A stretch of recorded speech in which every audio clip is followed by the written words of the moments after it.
ನಮಸ್ಕಾರ ವೀಕ್ಷಕರೇ, welcome to ನಮಸ್ತೆ ಇಂಡಿಯಾ ಕುಕಿಂಗ್ ಚಾನಲ್. ಇವತ್ತು ನಮ್ಮ ಚಾನಲ್ನಲ್ಲಿ ಹಲಸಿನಣ್ಣನ್ನು ಉಪಯೋಗಿಸಿ ಕೇಸರಿ ಬಾತ್ ಮಾಡೋದು ಹೇಗೆ ಅನ್ನೋದನ್ನು ನೋಡೋಣ.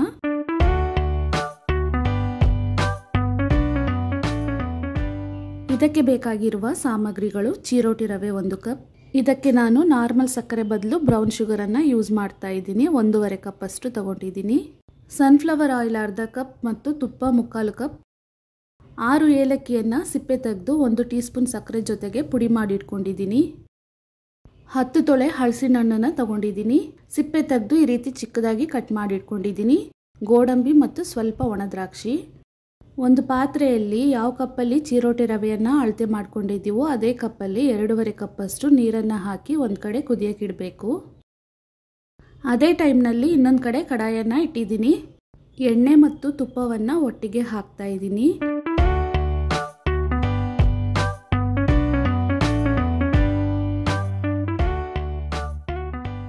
ಎಣ್ಣೆ ಮತ್ತು ತುಪ್ಪ ಸ್ವಲ್ಪ ಬಿಸಿ ಆದಮೇಲೆ ಮೊದಲಿಗೆ ಗೋಡಂಬಿಯನ್ನು ಹಾಕಿ ಸ್ವಲ್ಪ ಹುರ್ಕೊಬೇಕು.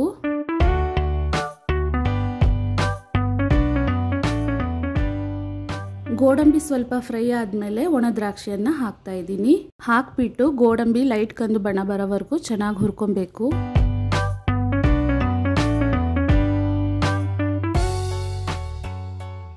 ಗೋಡಂಬಿ ಇವಾಗ ಕಂದು ಬಣ್ಣಕ್ಕೆ ಬಂದಿದೆ. ಚಿರೋಟಿ ರವೆಯನ್ನು ಹಾಕ್ತಾ ಇದ್ದೀನಿ.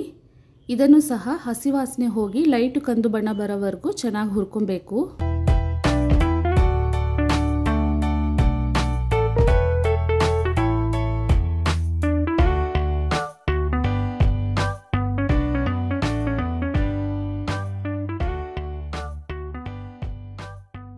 ಇವಾಗ ನೋಡಿ, ತುಪ್ಪದ ನೊರೆ ಎಲ್ಲ ಕಡಿಮೆ ಆಗಿ ರವೆ ಚೆನ್ನಾಗಿ ಫ್ರೈ ಆಗಿದೆ. ಇದರಲ್ಲೇ ಕಟ್ ಮಾಡಿರುವ ಹಲಸಿನಣ್ಣನ್ನು ಹಾಕ್ತಾ ಇದ್ದೀನಿ. ಹಾಕ್ಬಿಟ್ಟು ಒಂದು ಅರ್ಧ ನಿಮಿಷದವರೆಗೂ ಚೆನ್ನಾಗಿ ಹುರ್ಕೊಳ್ಳೋಣ.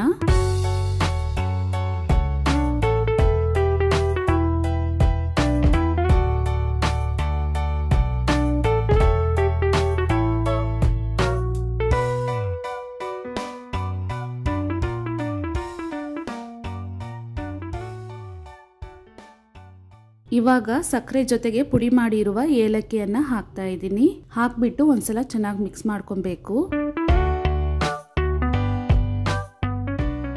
ಮೊದಲೇ ಇಟ್ಟಿದ್ದ ನೀರು ಇವಾಗ ಚೆನ್ನಾಗಿ ಕುದೀತಾ ಇದೆ. ಕುದೀತಿರುವ ನೀರನ್ನು ತೆಗೆದು ಹಾಗೇನೆ ಬಾಣಲೆಯಲ್ಲಿ ಹಾಕೊಬೇಕು.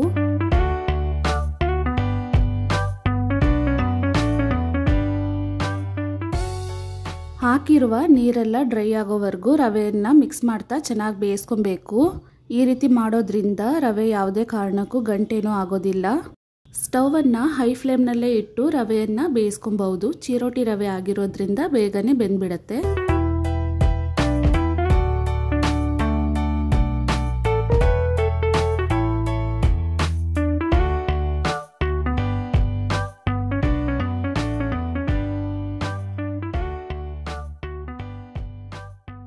ಇವಾಗ ನೋಡಿ, ನಾವು ಹಾಕಿದ್ದ ನೀರೆಲ್ಲ ಪೂರ್ತಿಯಾಗಿ ಡ್ರೈ ಆಗಿ ರವೆನೂ ಚೆನ್ನಾಗಿ ಬೆಂದಿದೆ. ಈ ಟೈಮಲ್ಲಿ 1.5 ಕಪ್ ಅಷ್ಟು ಬ್ರೌನ್ ಶುಗರನ್ನು ಹಾಕ್ತಾ ಇದ್ದೀನಿ. ಅಂದರೆ ಅನ್ಪಾಲಿಶ್ಡ್ ಸಕ್ಕರೆಯನ್ನು ಹಾಕ್ತಾ ಇದ್ದೀನಿ. ನಾವು ಇದ್ರ ಬದಲು ನಾರ್ಮಲ್ ಸಕ್ಕರೆಯನ್ನು ಸಹ ಯೂಸ್ ಮಾಡ್ಬೋದು.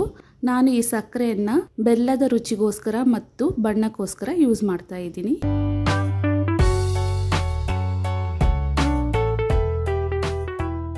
ನಾವು ಹಾಕಿದ್ದ ಸಕ್ಕರೆ ಎಲ್ಲ ಕರಗಿಬಿಟ್ಟು ಮತ್ತೆ ರವೆ ಈ ಹದಕ್ಕೆ ಬರೋವರೆಗೂ ಚೆನ್ನಾಗಿ ಮಿಕ್ಸ್ ಮಾಡ್ತಾ ಇರಬೇಕು. ಈ ರೀತಿ ಆದಮೇಲೆ ಸ್ಟವನ್ನು ಆಫ್ ಮಾಡಿಬಿಡಬೇಕು. ರುಚಿಯಾದ ಹಲಸಿನ ಹಣ್ಣಿನ ಕೇಸರಿ ಬಾತ್ ತಯಾರಾಗಿದೆ. ವೀಕ್ಷಕರೇ, ಈ ವಿಡಿಯೋ ನಿಮಗೆ ಇಷ್ಟ ಆಗಿದ್ದರೆ ನಮ್ಮ ಚಾನಲನ್ನು ಲೈಕ್ ಮಾಡಿ, ಸಬ್ಸ್ಕ್ರೈಬ್ ಮಾಡೋದನ್ನು ಮರೆಯಬೇಡಿ. ಧನ್ಯವಾದಗಳು.